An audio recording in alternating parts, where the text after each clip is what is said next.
I think initially it's, there are going to be many countries, and then each country has their module, so that country's law is what holds in that particular unit, module, whatever it is. But at some point, we'll have to start working together and have to work out ways to resolve conflicts.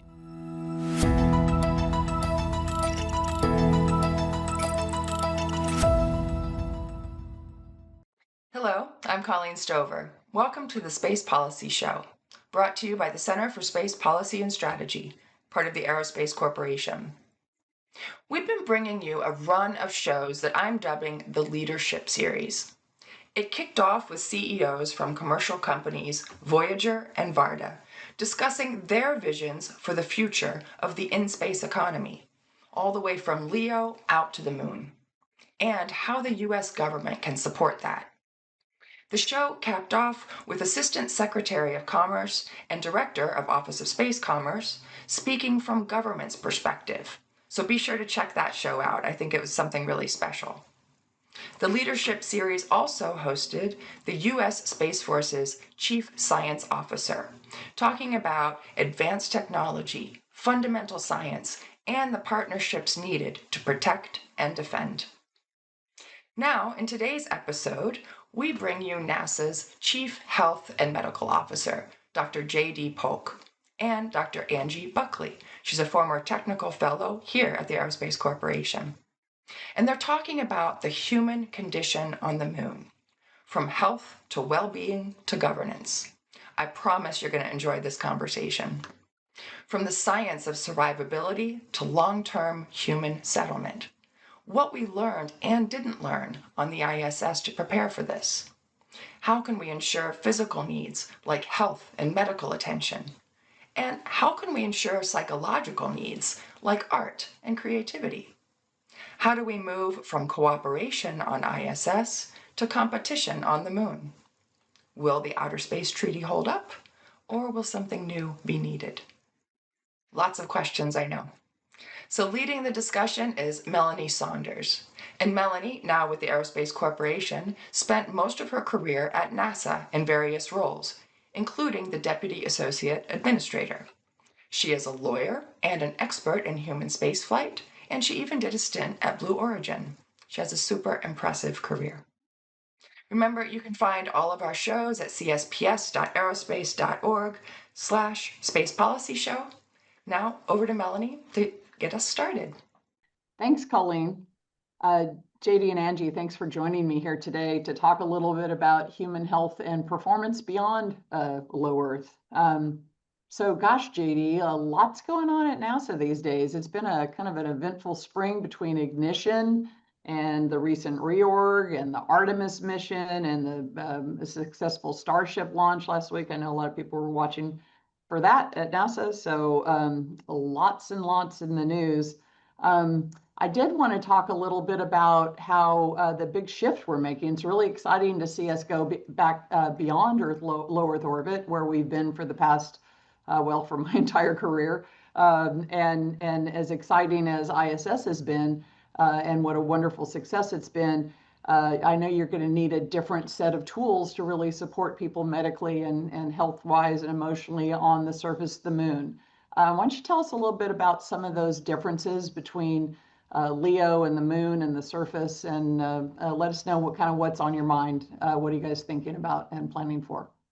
Yeah, thanks, Mel. It is a really busy time, and it's kind of exciting when to be in the midst of all of it. But there's a whole host of changes. First of all, EVA, as you know, on the ISS, you're not using your lower extremities much. You're either bound to the Canada arm or you're moving along the truss.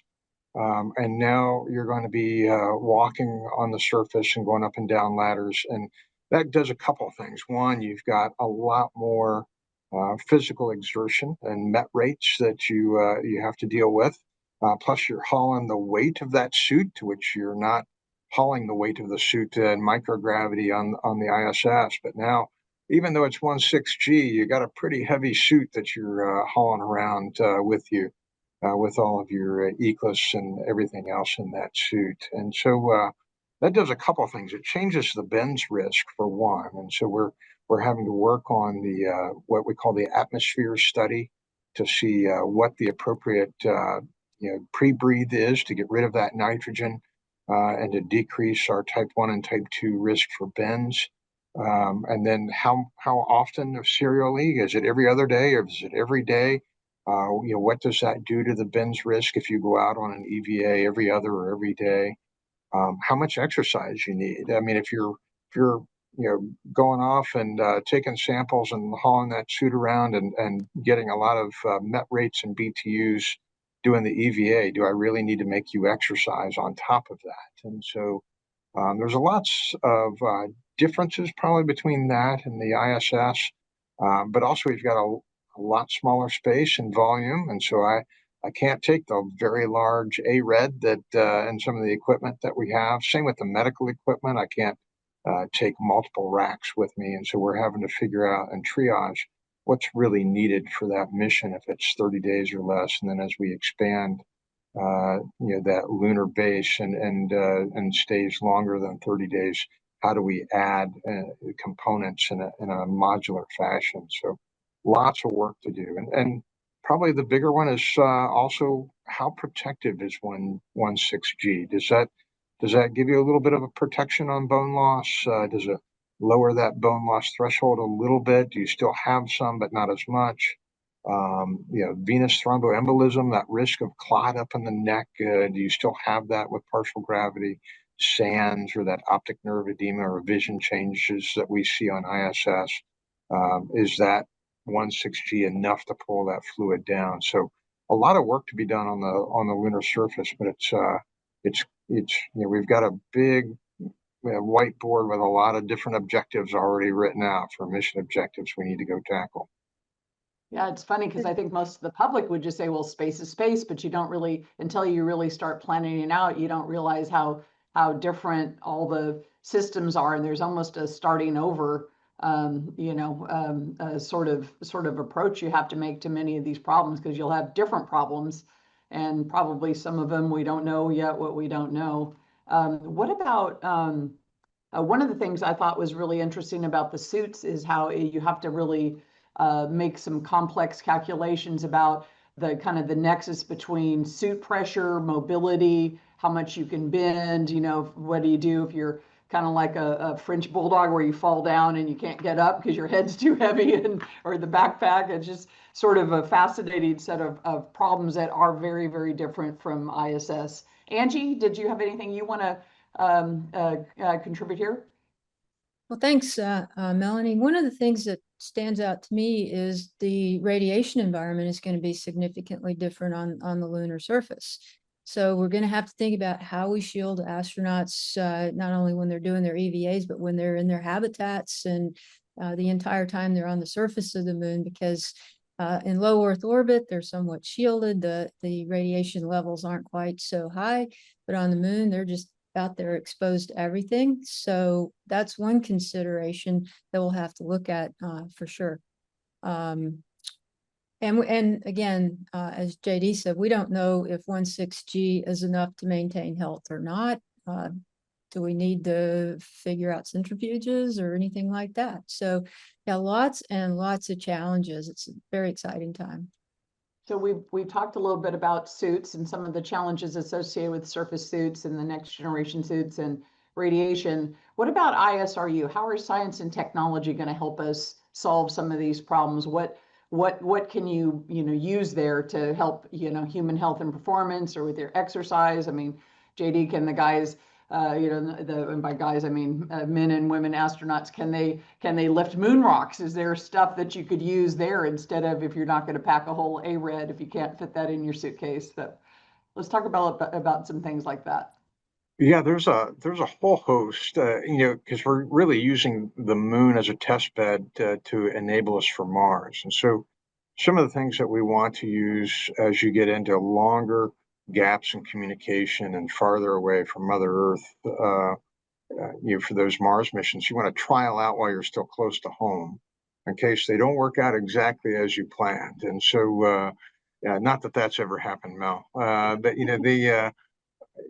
a lot of different technologies. AI is probably one that probably a lot of folks talk about. And I just came from an Aerospace Medical Association meeting where they talked a lot about AI and not replacing the flight surgeon, but maybe augmenting the crew, especially if you have a gap in comm. If you got a 20-minute one-way communication on the way to gap in communication on the way to Mars, can AI help fill in emergency procedures when the flight surgeon's not immediately available and things of that nature? And it's getting there. It's not. We all talk about TRL, technology readiness levels. I would give it maybe a 4 or 5 right now. Yeah, it's kind of like me and Siri. Siri never 100% understands where I want to go sometimes when I ask for directions, and AI is getting there, but we probably got a couple more versions to go yet. 3D printing is another one that's really kind of exciting to see where that's going. I mean, used to be a decade ago, people were 3D printing small little figures. Now they're 3D printing an entire aeroshell for a rocket or an engine for a rocket. And the same thing on the life sciences side. Red Wire has been working on things like 3D printing knee meniscus and liver tissue and cardiac tissue on orbit, which may change the dynamics of what is what we're capable of on a lunar or even the Mars surface in the future. And we've been exploring, even looking at 3D printing of medications. If you think about it, the mass and volume, I can't take a whole CVS with me, but could I 3D print a medication in a just-in-time manner? And if you're like me, when you pack, you always forget something. And so if that one surgical piece of equipment that you missed, you forgot to bring that one hook with you for a surgery, you could 3D print it on demand. So there's a lot of technologies that I think are going to change the footprint and how we do medicine, both on the moon and Mars. But it's interesting to see where they are on the different TRL levels, and to see if we can push those TRL levels a little bit further forward and expedite those. And of course, anytime you give time, attention, and money to something, it helps move it forward on the spectrum. So it's I'm looking forward to seeing all of those work on the lunar surface and see how they work out. Do you think you'll be ready to do surgery when on the moon at some point? I mean, it's not zero G where you watch what the astronauts are eating their dinner. That doesn't really present an ideal surgical theater, but better on the moon. I mean, it's only a 1/6 of the gravity. That still seems like quite a challenge. You don't have to go chasing stuff down. It depends on the type of surgery too, right? Technically, removing a splinter is minor surgery. So, could we do something minor? Yes. Am I ready for a Navy fighter pilot to take out my appendix? Probably not. So, we'll work on that. I'm not so sure I trust that to AI yet either, Mel. We'll see where those go, but it's exciting to see all the advancements occurring. Well, hopefully, if you're in charge of that, you won't let anybody name the AI Hal, because I do know the NASA sense of humor, and I do worry about that. That's an old joke, but still probably a little touchy. So, yeah. And Mel, you gave me something totally new to think about when considering in situ resource utilization, using the boulders as weights. That never occurred to me, but that was a very interesting twist. And with regard to 3D printing, yeah, that's come a long way. And we're even 3D printing shelters terrestrially. Houses now are being 3D printed. So thinking about using what's already on the moon for constructing habitats, looking at regolith and how we might come up with methodologies and techniques to 3D print our habitats on the moon, taking advantage of what's already out there. So that's, I don't think that's beyond the realm of possibility. The thing that is going to be challenging is getting the equipment to the moon to do this 3D printing, because I don't think we're to the point yet where we can, go mine the ores we need to build the equipment we need to build our houses. So we're going to have to think about how we get that started.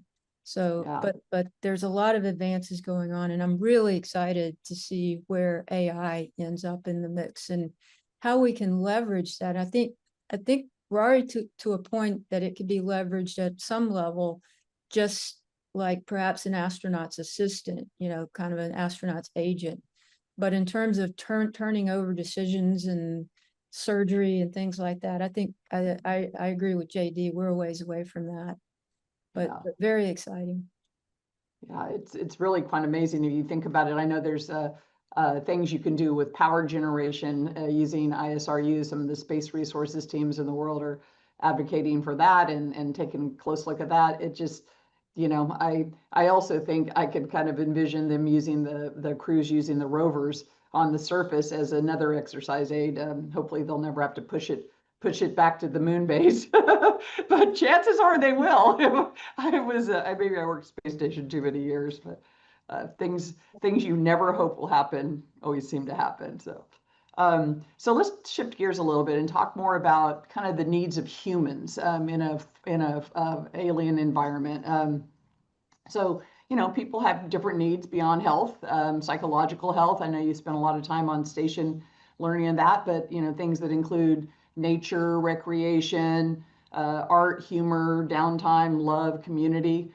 Based on what we talked about so far, what do you think those might look like? How do you take care of those, attend to those needs in the first lunar settlement? JD? Well, Mel, it's kind of what's old is new again. And if you look at the Shackleton missions way back, in exploration in the Antarctic, when their ship got stuck in the ice, it's fruitful work. If somebody's sitting around thinking about their lot in life, they usually don't do so well. But if you've got a mission and tasks and fruitful work, that typically helps folks. And it's kind of a double-edged sword that we have with BHP, with our behavioral health and performance, where initially on the ISS, we thought, wow, we'll have this internet protocol phone. They'll be able to call home. They'll be able to get all this stuff. But as you know, it's a good thing and a bad thing, right? Yes, you can contact folks at home. You can see what's going on. You can, talk to your family, but also those issues that might be going on at home or problems might make their way onto the space station or then onto the moon. Hey, I thought you were going to call the roofer before you left. Can you call him from the moon? Type thing. Yeah, life happens, and so those are things where it's a good thing and a bad thing as we support folks on the behavioral health and performance side. Um, Feeling that connection back to Earth, I think, is helpful, and especially back to family. But also trying to make sure that they've got fruitful work and small little things. I think Scott Kelly mentioned one of the things that he missed was rain. And I was watching Interstellar the other day, and I hadn't noticed this before, but Matthew McConaughey was walking through the space vessel, and one of the things he was listening to was rain and a rainforest, and it dawned on me after Scott's comment, that was actually placed in that movie, and little elements like that for behavioral health and performance. The further you get away from Earth, it's the small things that I think ground you, so to speak. Mm-hmm. Are you advocating for things like plenty of cameras and things for the crew to take? I know Earth observation was a huge favorite of the crew, both on ISS and the recent Artemis mission illustrated that. So, Well, yeah, absolutely. And I agree. It's I think other aspects that we have to think about is also the aesthetics, the interior of the spacecraft, and make sure they understand that, initially this is going to be like camping out. This is not, we're not going to be in, 4-star hotels or anything. And so amenities will be pretty fundamental. But I think things that we could do, maybe add some color, even if it's, pretty basic accommodations. The sounds, I really like that in the movie where they did play the rain. I find that sometimes very comforting myself, just to listen to the sounds of nature. Where I live now, I miss a lot the songbirds that I used to hear all the time. And I think, it's like you said, JD, little things that make a huge difference, even if it's just recorded sound. And if the mission is, a finite duration, they know that in 6 months I'm going to be home, or in 3 months I'm going to be home, or even in a year or so I'll be home. That makes a big difference when we talk about more lasting settlements and outposts. Then I think that's where we're going to have to do some work on figuring out how to keep our humans mentally sharp and not getting too depressed about things, but keeping them busy. I mean, we all know when we're super busy, we don't have time to think about stuff like that. So that's. Yeah, I agree. I don't worry so much about the short missions where it'll be more like a shuttle missions where this just absolute, dead sprint for a couple of weeks, 10 days, 14 days. And those were a little easier. It was more on ISS where people started to be gone long enough to miss it. But yeah, no, I agree. It's going to be interesting when you start going to places like a moon base for long enough that you need to start attending to that other human need for creativity and we won't even get into the thing about love, because at some point, if you're having people settle permanently, there's going to be a lot more interesting human dynamics, and it goes to group size and quality size, and you can only set that side of humanity to one side for a certain amount of time. So, and I think music would play a big role too. Definitely. I know music and film were a favorite pastime for mental health and for socializing on ISS. So that wouldn't surprise me. Do you have any guitars manifested for the moon, JD? You guys gonna plan on maybe sending up? Maybe start out with a harmonica or something. There's, as you know, Mel, there's always crew stowage, right? Yeah, it's what I manifest, and then there's what the crew has in their kit and their allotment, and I won't swear as to what instruments might make it to the moon or won't make it to the moon, but I'm sure something will at some point. I love it. Probably not a stand-up bass for now, but I don't know. They managed to get a guitar onto the space or station. Piano. Yeah, maybe you can 3D print one of those from lunar regolith in the future. There you go. Yeah. There you go. Now you're talking. Let's get science and technology to solve that problem. Okay, let's shift gears a little bit.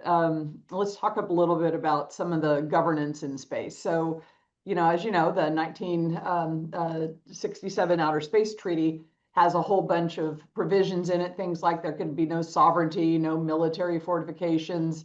One of the things that I think we're headed towards is multiple countries having installations on the moon. We know for sure China with its international lunar base. So we have our Artemis and moon base and other things planned.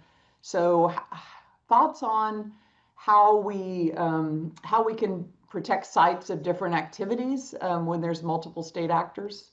Angie? Well, we're making attempts to establish some norms of behavior through the Artemis Accords. And basically, that's what that document does. It's, of course, founded on the Outer Space Treaty. You can think about the Outer Space Treaty as being the governance, and maybe as Artemis Accords as being a version of a user's manual. This is how we can do things.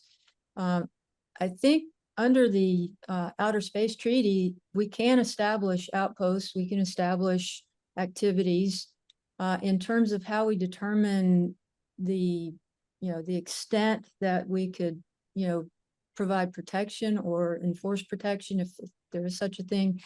That's going to have to be determined. I think we understand a lot about the dynamics of, how the dust gets blown up and everything. So I think we have some science and engineering that can tell us some good information about keep out zones and things like that. But in terms of actual implementation, I think initially it's, there are going to be many countries, and then each country has their module, so that country's law is what holds in that particular unit, module, whatever it is. But at some point, we'll have to start working together and have to work out ways to resolve conflicts. And, according to the Outer Space Treaty, we can't own the land. We can operate on the land. We can extract resources from the land, but we can't claim sovereignty. So we can't own it. So that's going to present some really interesting issues when commercial entities begin to want to exploit resources, they find out, oh, there really is water ice here. We really can make rocket fuel on the moon.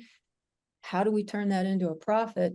And then all of a sudden, they want to own everything. So it will be interesting. I think the way Antarctica is treated might be a good first model, and that sort of thing. But it's going to be really interesting. And I think the important thing is that we get agreement from the parties doing the exploration. And that's one of the wonderful things about the Artemis Accords is it is a mechanism whereby we can get agreement on norms of behavior as we develop the lunar surface. Yeah, and of course I would be, in a perfect world, we would have one regime that everybody was able to accede to, instead of the competing ILRS, and then the Artemis Accords. Although I will say that I think the due regard provision in the Outer Space Treaty will go a long ways towards mutual respect, because both groups of people have things that they want to have respected and protected. And I do think there will be a certain human disinclination to be the first one to violate that. But I also agree with what you hit on with the commercial entities. Things tend to get a lot more interesting in terms of human behavior and human nature when suddenly a nice sum of money is at stake. So that tends to bring out very interesting aspects of human nature and behavior. So yes, it will be interesting. If you consider Article 6 and 7 of the Outer Space Treaty, 6 says that you should share information. I mean, countries are encouraged to share information. Right. And the other one is open access to stations and bases.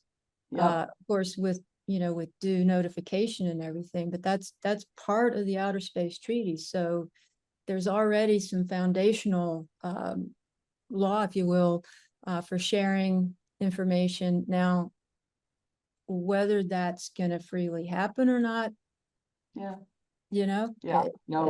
realize that there's a lot of there's the nice written document on Earth in the 1960s, and then there's the reality of being at a remote location with whoever else is there and what they're willing to do. So you've got a document written 60 years ago. Is it still going to hold? Yeah. So far it has. It's been pretty amazing. So let's talk about a little bit about one thing you mentioned, which is the fact that right now, initially, people are governed, they're from different countries on Earth, and of course, Earth politics or negotiations and consultations could play a role in resolving disputes that occur on the moon, and they probably would. But what happens? How does it evolve when you've had enough people there for long enough that they start to sort of split off and want to govern themselves? Any thoughts on that? Either you or JD? Well, I think they'll still need the infrastructure, and so those the TDRS satellites or the other communication satellites. I don't know how independent and self-governing somebody's going to be without that massive infrastructure. But to your point on all of this with the Outer Space Treaty and where these things are going, I think the Artemis Accords is probably a good step, and I also think one of the things that we've tried to do is the concept of fidelity.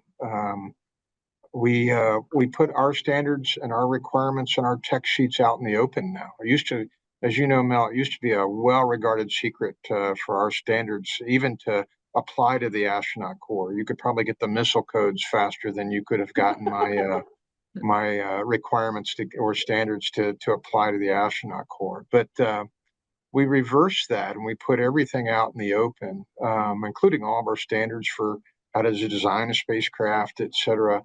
And you could argue, well, doesn't that help adversaries or people that we're in competition with potentially by putting all of those human systems integration, human engineering, human factors, all of those things online?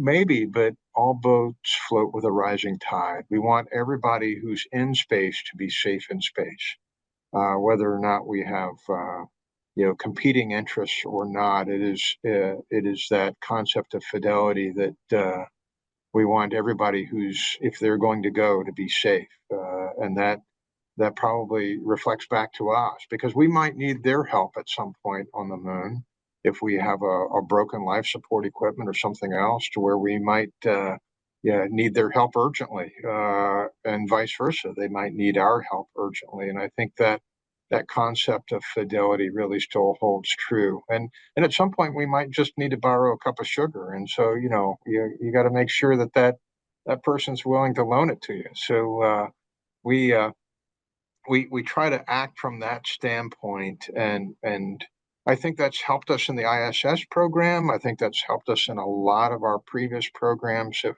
you think about Apollo Soyuz, back, I mean, we were in the height of the Cold War during that time, and we're able to get Apollo Soyuz pulled off, and when we had very different ideologies and different interests at that time. And so I don't see the moon as any different. I think space flight and especially exploration has a bit of an altruistic thread sewn through it, and I think that'll hopefully bear fruit as it has in the past. So you raised something that jogged a memory of mine. So the cup of sugar thing. So let's talk about that. On ISS, I know we had plans based on the international agreements that formed the ISS program of how food would work. And the Russians, I remember the Russians being very adamant. They wanted to have Russian food because that's what their cosmonauts were used to. And we had American food, and they were like, no, we don't want your food. We like our food. And all the jokes about the jellied perch and other things that sometimes the other party's food was not quite as palatable as to you, and the same went both ways. But I know that also evolved over time to more of a pantry system. You want to talk about that, how the dynamics of the crew dynamics over time kind of evolved everything, and how you dealt with that from a crew health perspective? Yeah, I mean, it's kind of psychological as well as it is nutritional, right? I mean, we were very much focused on the nutrition, how much vitamin D and vitamin C and protein and carbohydrate and fat each thing had to have, and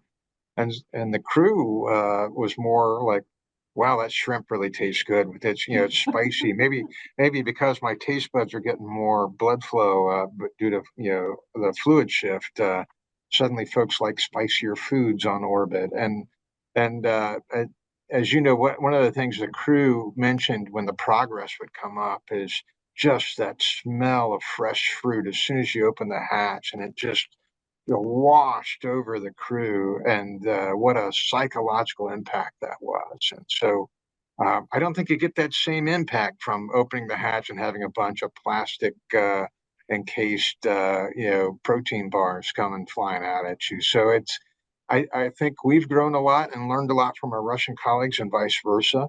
And I think we have maybe a little bit more holistic view of nutrition from a psychological as well as a biological standpoint now. Yeah, it's kind of interesting. I do remember when you track the kind of the supplies on board ISS, you have to pay attention not just to the total volume of food, but the components. Because I remember there was one particular time when I think we'd had somebody who was maybe I would call him a big eater on there, and there were plenty of desserts left, but no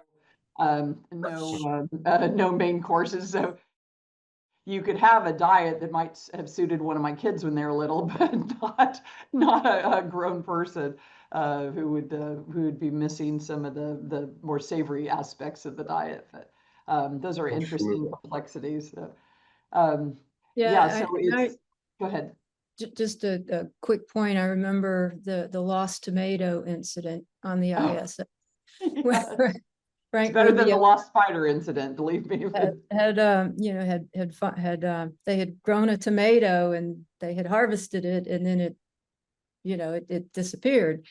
And I think for a long time people thought, or the other astronauts thought, that he had eaten it, but it turns out they found it. What was it, 1 or 2 missions later? They found the tomato in the vent system. So he was absolved. That's one of those things that could go into, live in infamy for a long, long time. But that is so human, Yes. the taste of a fresh tomato.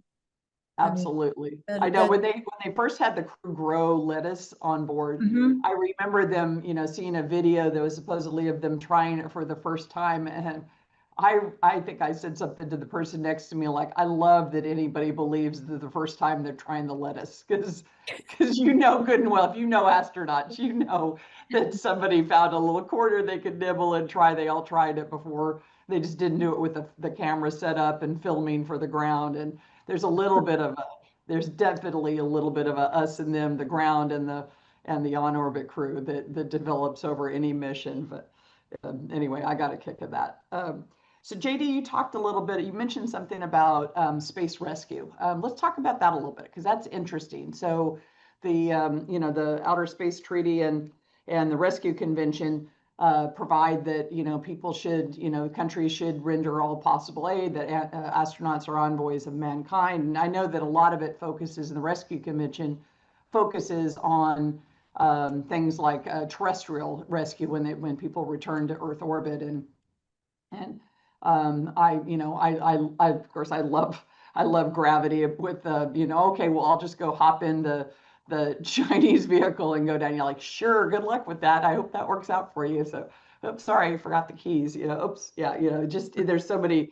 We're not there on interoperability, obviously, but let's talk about rescue for a minute. Like, what are some of the basic outlines of plans that you've got on the drawing board, on your whiteboard with everything, all of your issues? Yeah, well, as you know, there's quite a few whiteboards on those aspects. There's a couple of things. There's rescue in the beginning of a mission if you have an abort on ascent, and so I just came back from Africa and the Canary Islands, because that was where the potential abort pattern would take us for Artemis 2, and then Artemis 3 and 4 can go even further south down towards Cape Town, etc. So, and you don't want your first call to be, "Hi, you don't know me. I'm the chief medical officer of NASA. Some people just came back from space and are coming to your hospital." That you're probably going to get hung up on. A lot of people aren't going to believe that call is real, and so usually we have to introduce ourselves and go get MOUs done with those hospitals and other things, and really become collaborative with those folks and know what their capabilities are, what their strengths are, and that always occurs ahead of time. And then the one concept that is very interesting when you get to exploration is what we call a change in the life limb mission paradigm.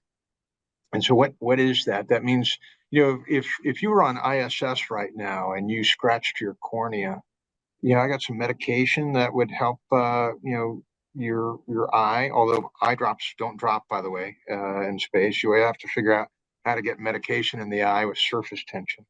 Nothing's easy in space.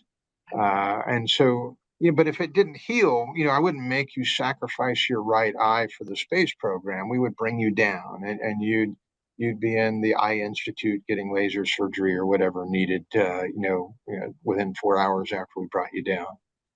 But as you go to Mars, it's 6 months, and by the way, the planets don't line up again. You scratch your cornea, you're not coming home. And so the mission suddenly takes precedence over life and limb. And that's something we're not used to yet. We're always used to erring on the side of the health of the astronaut, which we always try to do. But that distance and the fact that the planets don't line up again changes your posture. And so there are things that we can do to rescue an astronaut on the moon when they're only 3 days away, and we can have fault tolerance for some things and figure out if we've got vehicles close by or other habitats close by that could provide the care. But then as you get to Mars, it's no longer rescue. You're going to take care of whatever is ailing you right there. And so that changes your thought process from a medical standpoint. And will I need to send a physician to the moon? Probably not. But Would you want a physician on the crew going to Mars? Probably will. Of course, you know who's going to get sick first, right? It's going to be the doctor. Yeah, I was going to say It's every sci-fi movie, it's always the doc that gets injured always or the killed. doctor. So like that's Yeah, exactly. Or the guy that gets pushed off the cliff. I try not to take it personally, I would take that personally. but it does change the flavor from rescue to in situ treatment and triage there. And so, that's a big leap for us. We've always had an out or an escape, if you will, and always had rescue plans. Even if you remember when after Columbia, when we had to do when we were going to do the James Webb Space Telescope, or I'm sorry, the Hubble repair after that. I think it was the administrator who said, "Hey, in order to do that, you have to have another shuttle ready to Right. rescue the first crew." And so that was the first time that I remember that we had two shuttles simultaneously on a pad It's a ready to glorious sight, go. but yeah, I remember that. Yeah, and I was assigned to that STS 400 mission that never flew, fortunately. That was the rescue shuttle. And so we've always had that capability, but Mars is a different ball game, and getting your head around that from a policy perspective, and starting to deal with things like, all right, what if somebody dies on another planet? Yeah. Are we really going to bring that body all the way back to Earth? Or what are the things we would have to do? Those are some things that we're having to wrestle with on the policy side that have not faced us before. And I think that's the one thing about exploration is it's going to test a lot of different limits in policy, and probably break down a lot of preconceived thoughts and notions that we had before. Sure. And it's Do you great think to it lay would, out. Go ahead, Angie. I apologize. In the event of a death, like far away, like on Mars, do you think it'd be going back to like burial at sea or something like that? Because I mean, doesn't Yeah. it does pose health and safety issues to bring, to bring a cadaver home. So just Yeah, something to think lots. about. And I think this whole rescue situation is going to be further complicated when you have when we really get to the point where we have tourists going to space. What if they get in trouble and need help? Will our systems be interoperable? Will we be able to do anything? And I think that's something that really needs to be looked at across the board. And one reason I wish we would communicate more with China and the other people developing India, other people developing space systems, to at least make sure, if nothing else, we can dock if we have to dock and help you out. Because right now, I do think the publication of the standards was a great step in the direction of making interoperability a lot more possible. So right. I do think that was a tremendous leap in enabling. You can't make somebody pick your standards, but you can at least inform But them you can as share to, them. hey, at least one other system up there is going to have this interface, Yeah. and hope they choose it for reasons of common sense, like, wow, wouldn't it be nice to be able to help each other out if we had to? Like USB, Yeah, Yeah. exactly. something like That that. universal docking adapter standard that we put out there, that's a big deal. And that was meant initially for all of our international partners to know how to build and construct something that would dock with the ISS. But I think that is not a bad idea to have for things going forward, so that at least if you get into trouble, somebody will be able to dock with your spacecraft and help you out.